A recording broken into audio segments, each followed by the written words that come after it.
Assalamualaikum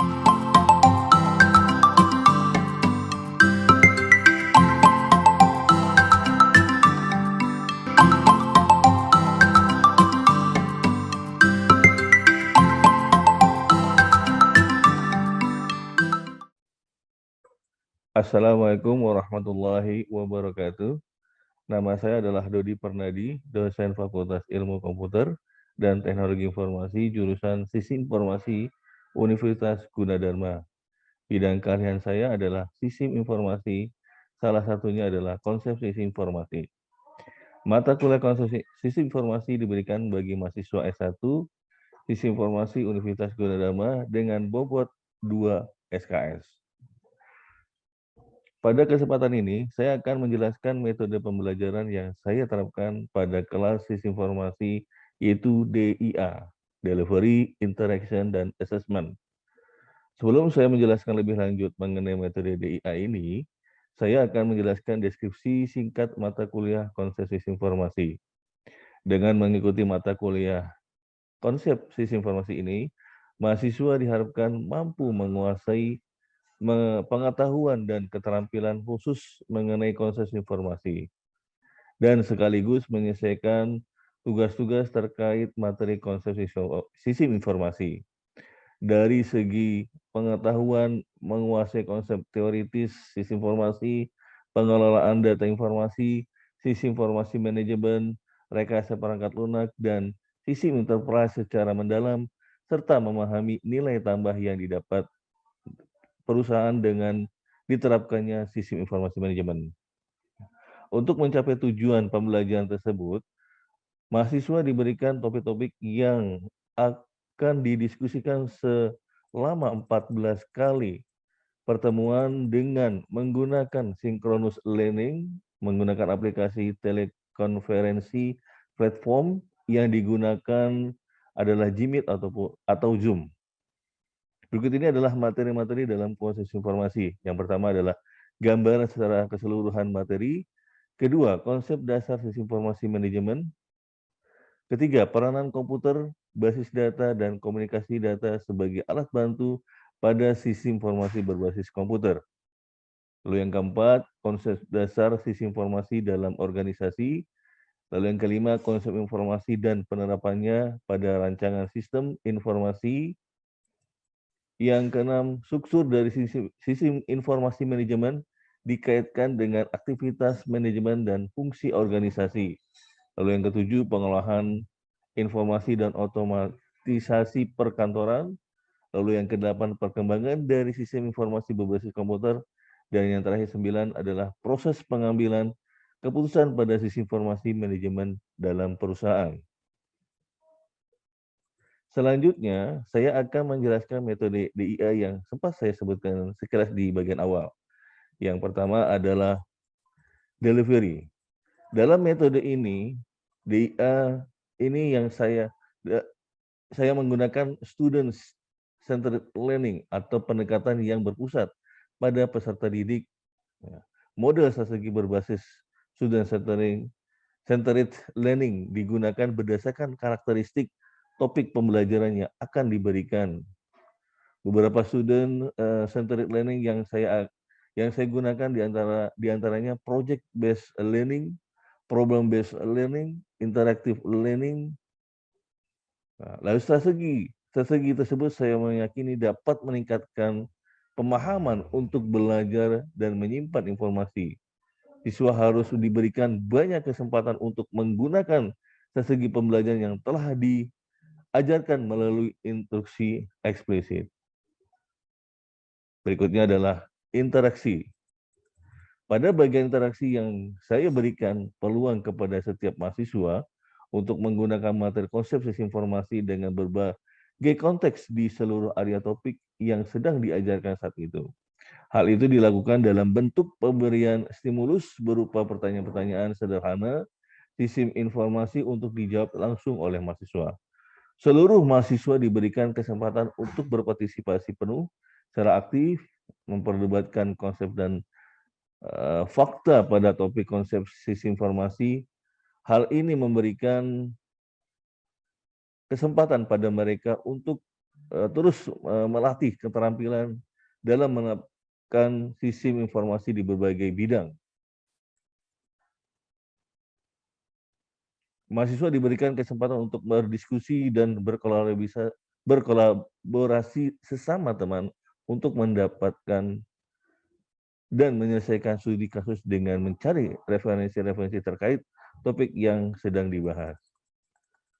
Lalu, assessment.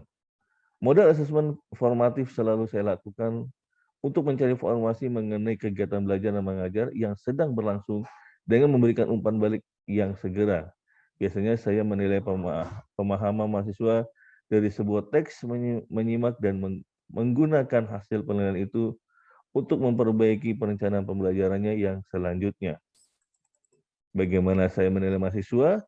Ketentuan penilaian sudah saya tetapkan di awal semester berjalan, tepatnya pada saat saya menyampaikan kontrak perkuliahan, sehingga setiap mahasiswa mengetahui hal apa saja yang harus mereka perhatikan kaitannya dengan pencapaian hasil asesmen. Secara umum, bobot penilaian terdiri dari 7% untuk UTS dan 30% untuk nilai akhir semester. Selamat pagi teman-teman semuanya. Selamat pagi, Pak. Selamat pagi, Pak. Kabar semuanya teman-teman untuk hari ini. Sehat-sehat semuanya. Baik, kita berjumpa lagi dalam perkuliahan mata kuliah sistem informasi, dan di mana mata kuliah yang saat ini saya akan ajarkan adalah konsep sistem informasi. Ya, mohon untuk teman-teman kameranya dibuka semuanya. Ya, jadi kita akan sharing juga, kalau seandainya teman-teman ada pertanyaan silakan.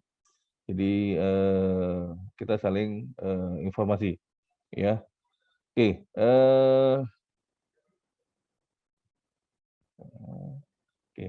peranan komputer, ya, di mana peranan komputer saat ini sangat cukup pesat sekali, ya, di mana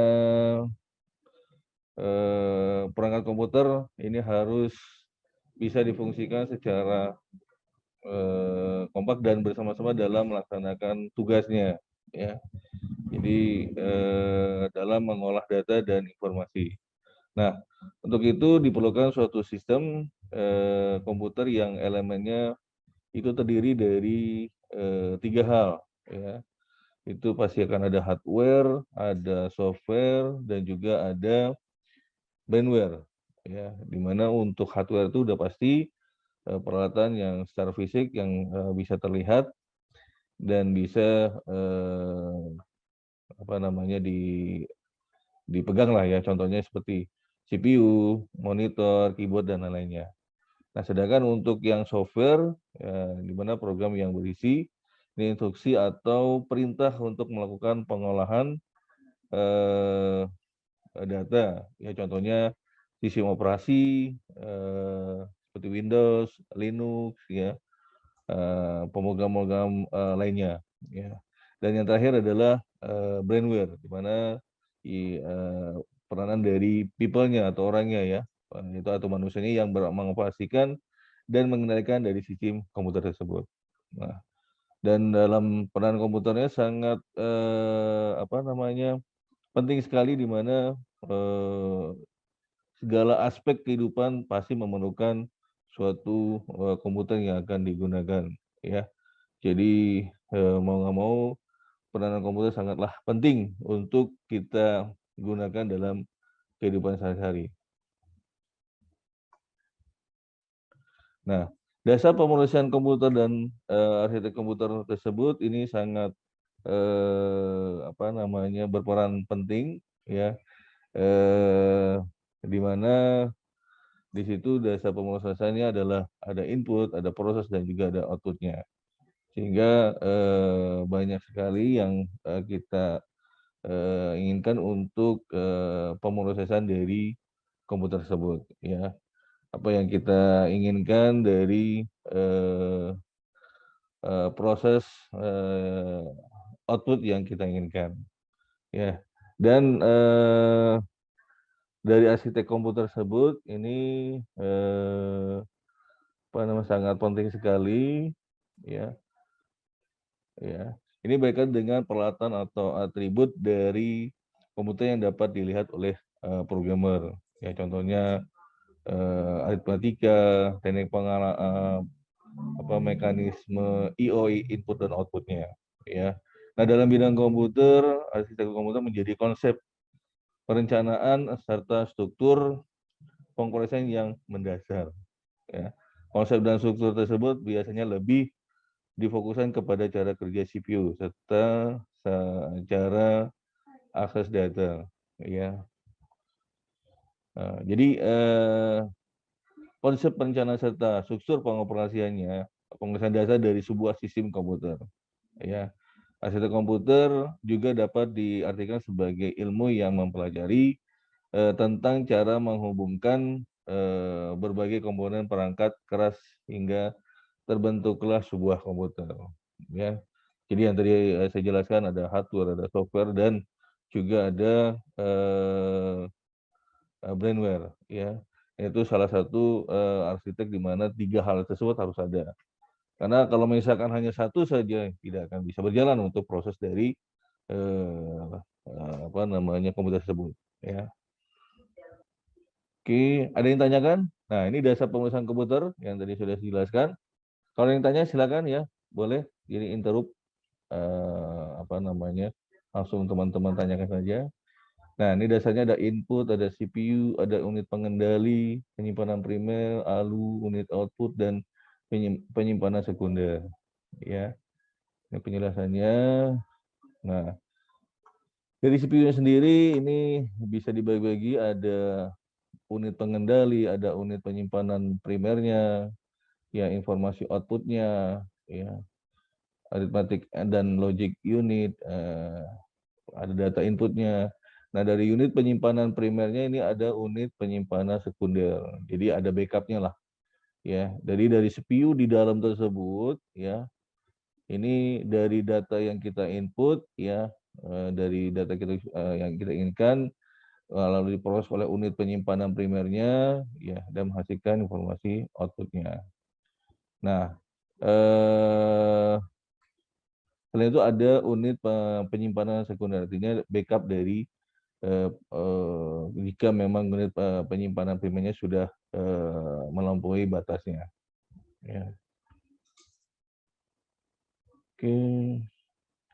Nah, berikutnya input device. Nah, ini input yang memang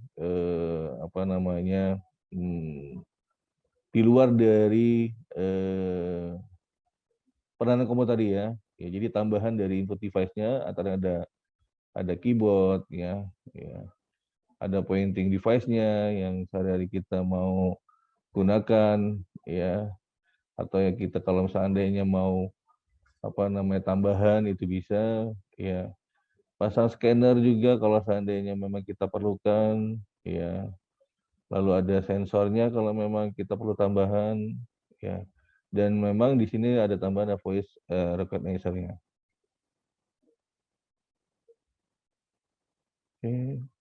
Lalu output device-nya, ya, tadi itu di dalam inputnya, ya, tambahan kalau seandainya kita mau menginginkan tambahan dari suatu komputer tersebut. Nah, kalau untuk outputnya, nah ini tadi dari dot matrix, ya, printer, ya, atau inkjet, ya, ada laser jet, ada plotter, ya.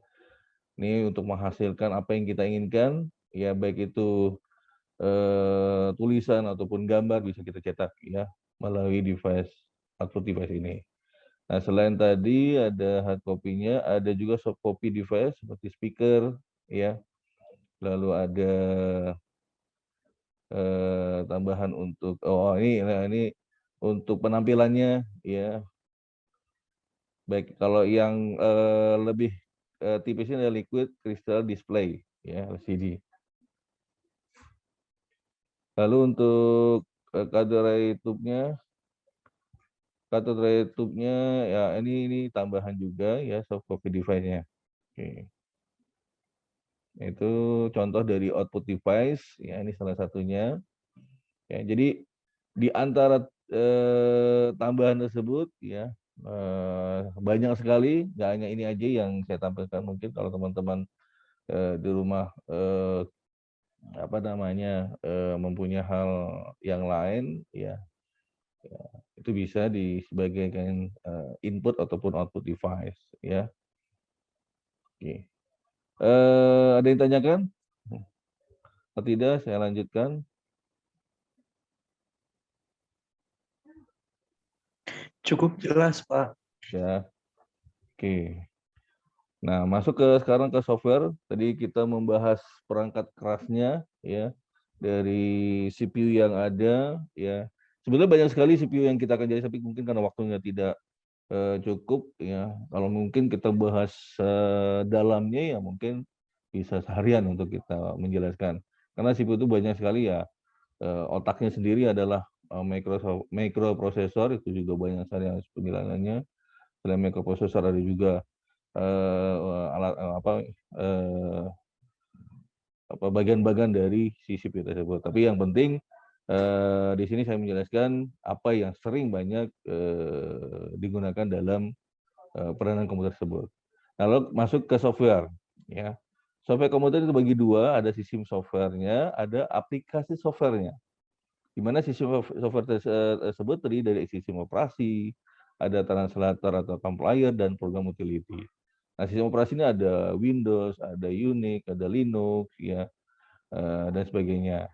Nah, aplikasi software sendiri itu ada dua, ada pemrogram sendiri dan aplikasi paket jadi. Nah, inilah banyak yang teman-teman akan jumpai pada saat nanti di dunia pekerjaannya, karena banyak sekali aplikasi-aplikasi yang sudah jadi, ya, aplikasi-aplikasi yang memang digunakan di suatu perusahaan, ya, mungkin kalau dinamakan vendor begitu ya, atau mungkin bisa jadi kalau teman-teman memang membuat program sendiri, begitulah, begitu dengan teman-teman mempelajari program, satu program, misalkan contohnya program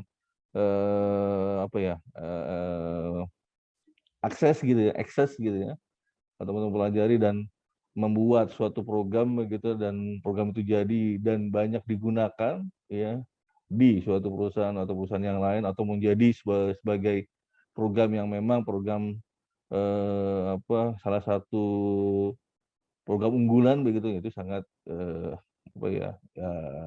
kebanggaan sendiri bagi kita sendiri untuk program tersebut digunakan di seluruh masyarakat yang ada, ya.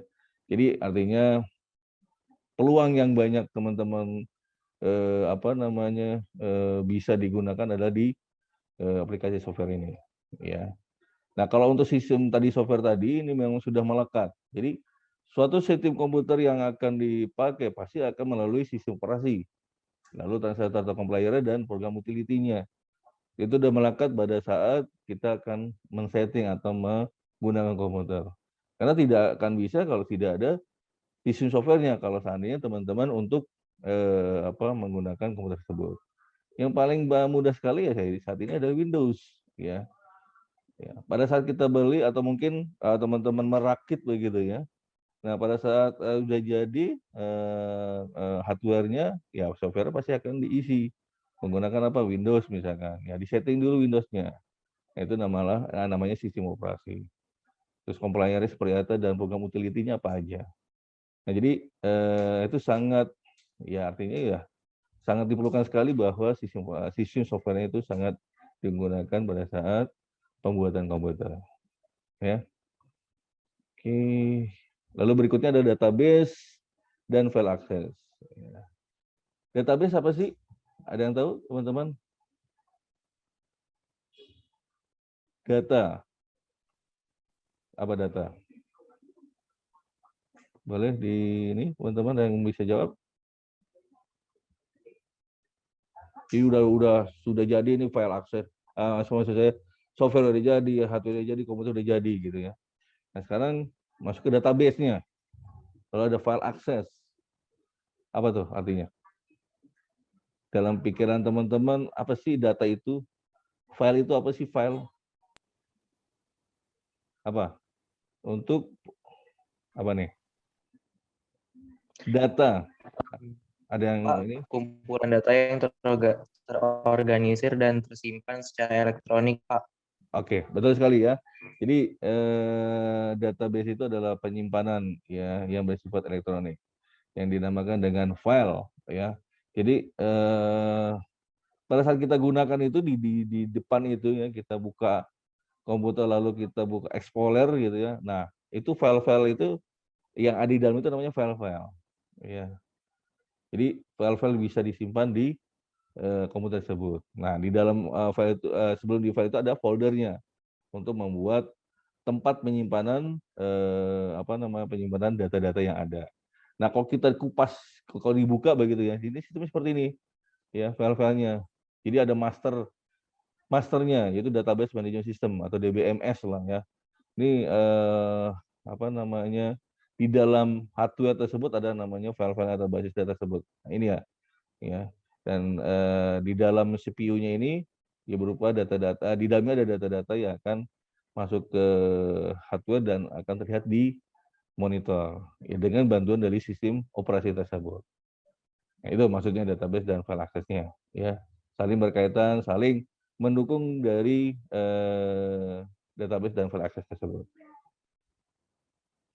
Nah, berikutnya ada hierarki data, ya DBMS atau perangkat lunak yang menangani semua pengaksesan ke basis data. Ya, ini basis data. Nah, database adalah kumpulan file yang saling terkait atau satu sama lainnya. Ya, dan file kumpulan record yang saling terkait dan memiliki format field yang sama dan sejenis. Ya. Nah, file tersebut ya ada record, ada kumpulan field, ya. Seperti itu ada atribut dari record yang menunjukkan item dari data seperti nama, alamat dan sebagainya. Ya, ini udah paling terkecil ya. Paling item atau data yang tersimpan ya. Ini record datanya. Nah, berikutnya ada jenis file ya, ada file utama, ada file transaksi dan juga ada file laporan ya. File utama adalah file informasi yang tetap digunakan sebagai sumber data untuk pemrosesan transaksi dan beberapa pengumpulan informasi berdasarkan data transaksi. Nah, file transaksi adalah kumpulan record-record yang menuliskan aktivitas atau transaksi dari organisasi. File laporan adalah sebuah file buatan dari pengutipan data untuk mempersiapkan laporan. Ya, jadi kalau dijelaskan bahwa file utama adalah file yang tetap, ya ada tempatnya, ada sebagai sumber data, ya untuk menyimpan transaksi-transaksi yang akan digunakan. Ya, biasanya ada file induk, ya ada file backup, ya file induk dan file backup untuk supaya file itu tidak akan hilang, tidak akan kemana-mana ya, artinya tidak disalahgunakan, ya dan tersimpan kapan aja mau kita ambil, mau itu bisa dilakukan, ya. Nah, dari file utama ada file transaksi yang di mana di situ ada transaksi-transaksi yang menuliskan dari transaksi yang merecord dari aktivitas yang ada. Ya. Nah, kita sudah menuliskan file transaksi yang kita inginkan. Nah, kita mau buat laporannya atau file laporannya. File tersebut dipersiapkan untuk sebuah laporan yang kita inginkan. Begitu maksudnya, ya.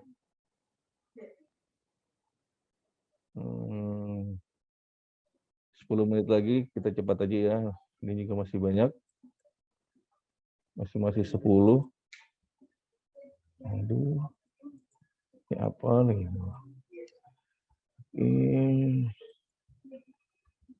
Nah, berikutnya ada komunikasi data. Apa sih komunikasi data?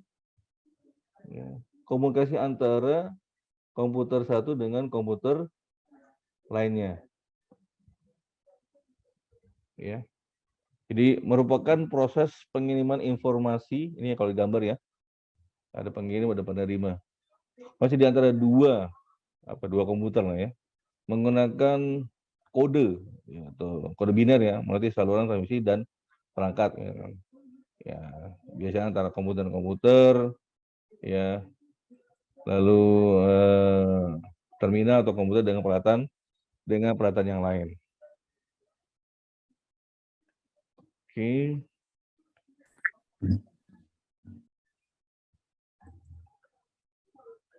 Nah, ini skemanya ya, ada terminal, ada modem, ada saluran, ada salurannya, ada modem lagi, ada komputer. Jadi di komputer tersebut harus ada modem untuk bisa menerima komunikasi data dari data yang lain, begitu ya.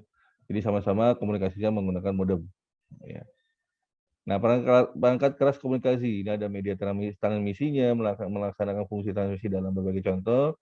Ada front end processor, ada host, ada cluster control unit, ada modem, ada multiplexer, ya. Oke. Nah, ini peranan komunikasi dasar ya.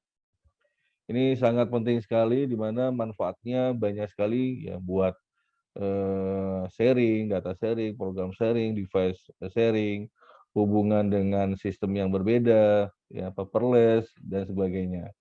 Ya, contohnya kayak email, ya, apalagi KRS online juga bisa ya. Itu salah satu contohnya.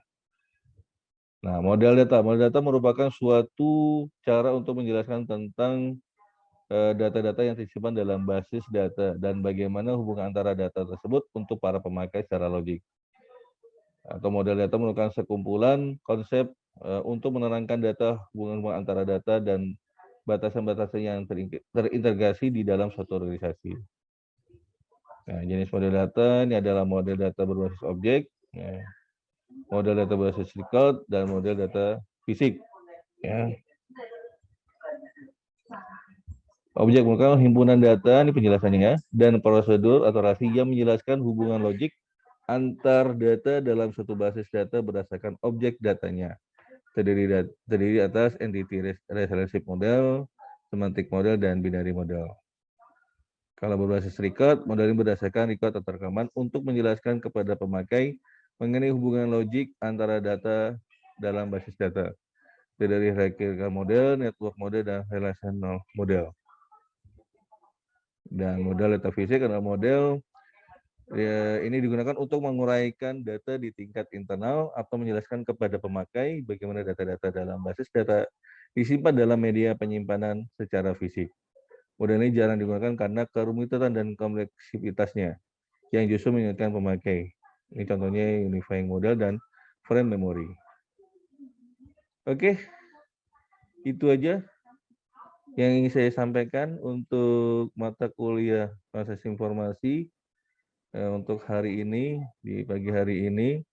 Ada pertanyaan dari teman-teman?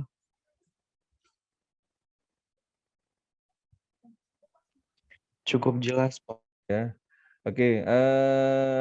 Tidak, Pak. Sudah ya. Oke, ini minta bantuan teman-teman. Ini ada tugas mandiri, ya. Ada 3 hal. Ya, nanti ini boleh. Nanti saya share untuk materinya.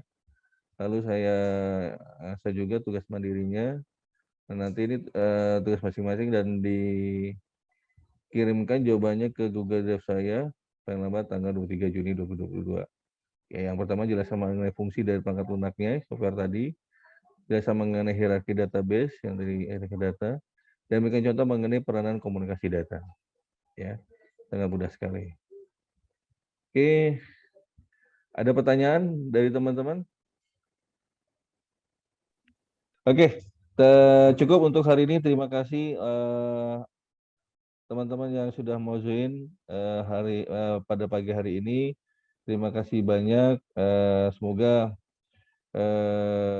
bermanfaat untuk materi yang saya sampaikan. Nah, mudah-mudahan bisa diterapkan di dalam kehidupan sehari-hari. Dan terima kasih banyak. Kita akan berjumpa lagi di minggu depan. Ada lagi yang ditanyakan teman-teman? Kalau tidak ada, saya akhiri. Terima kasih. Mohon maaf kalau ada salah kata. Saya tutup. Assalamualaikum warahmatullahi wabarakatuh. Waalaikumsalam. Waalaikumsalam Waalaikumsalam warahmatullahi warahmatullahi wabarakatuh. wabarakatuh.